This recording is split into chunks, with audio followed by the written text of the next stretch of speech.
Welcome to the road to 1 million US dollars. Let's get right into the Bitcoin chart for today, starting on the 1 day time frame, because right here we have an early warning signal in the chart. Because what we have here is a potential exaggerated bearish divergence, which is when you have higher highs in the Bitcoin price and horizontal highs in the RSI momentum indicator. For now, this is not confirmed yet because so far we basically just saw one red candle that also hasn't closed yet.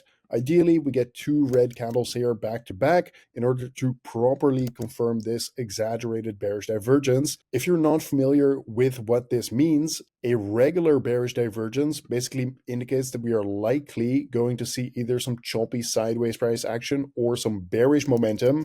However, an exaggerated bearish divergence like this, it is simply like a regular bearish divergence. However, the signal is a little bit less strong. So for now, we can just see this as an early warning signal that is indicating that a reversal is possible. However, we need to look for technical breakdowns. For example, down below this ascending trend line that I talked about yesterday as well. For now, though, there isn't too much to worry about because first of all, we're heading into a weekend and typically you just see some low volatility and just basically just some choppy sideways price action over the weekend. But either way, we should take a look at some critical support and resistance levels. For example, we have this big level of support sitting from 107K all the way down to 105K in the Bitcoin price. And of course, we also have that ascending trend line as well. That support is currently also sitting at around 105K. In terms of resistance to the upside, indicates that we really do see a big bounce to the upside from here. Of course, we will see some resistance around this previous all-time high sitting at about 112K. And above that, we have another long-term level of resistance, which is currently sitting at 114K in the Bitcoin price. That's about all we need to cover on this daily time frame though. If I take a look at this shorter term, so for example, this 4-hour time frame,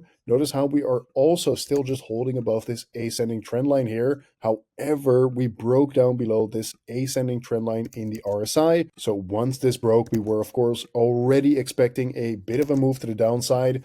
And as you can see in the chart, we broke it right about here. And from there, we saw about a 3.5% move to the downside. So all of that is playing out as expected, basically. But like I said, guys, over the weekend, I'm not expecting too much like crazy volatility or huge price action or something like that. So that is just something to keep an eye on for now. Lastly, on this 1-hour time frame, we had an ascending trend line in the Bitcoin price right here. We broke down below, retested this, and this is just looking pretty bearish at the moment. Again, on this RSI, you see these trend lines that I called out in yesterday's video. Once we broke down below those, we were already expecting a move to the downside. And again, that was around here in the Bitcoin price before we started dumping. Either way, right now we are pretty close to actually being in oversold territory. So if we really continue dumping to the downside right now, then we will reach into oversold territory, and perhaps over the weekend, you will see us basically reset this RSI a little bit, because of course, when we are trading sideways, the RSI is just slowly resetting back to around this 50 level, because in that case, there is neutral momentum in the Bitcoin price, meaning that there isn't a huge amount of volatility. Moving on to the Bitcoin liquidation heat map, first of all, on this 3-day time frame, right now we have some liquidity to the upside and to the downside. However, most of the liquidity is in fact to the downside, sitting at around 107K. In terms of upside liquidity, that is already sitting at about 113K. However, like I said, most of the liquidity is to the downside, and typically the Bitcoin price gets attracted to where there is the most liquidity on this chart. So again, lower time frame, that is looking a little bit more bearish. This 2-week time frame isn't showing us that much interesting stuff. So yeah, again, some liquidity sitting at around that 106.5 up to 107K level. The next big pocket of liquidity below is already sitting at 105.6K. And most importantly, we can take a look at the 1-year time frame.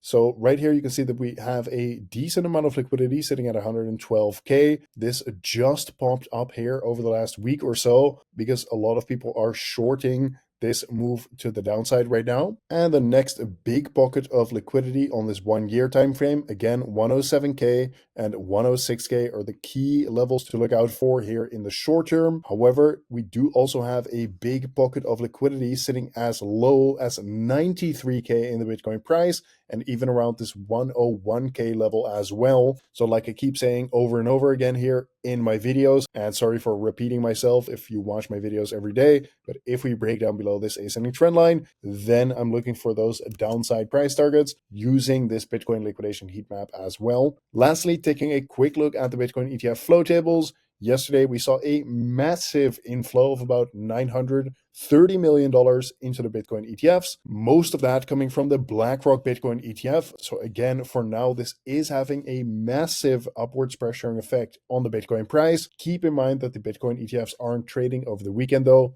Therefore, we see the lower volatility. And besides that, it isn't having that same upwards pressuring effect. So that's just something to keep in mind for now. Of course, next week when the Bitcoin ETFs start trading again, I will start covering this flow table again. Either way, this has been today's market update. Thank you very much for watching once again, and I will see you tomorrow in the next one.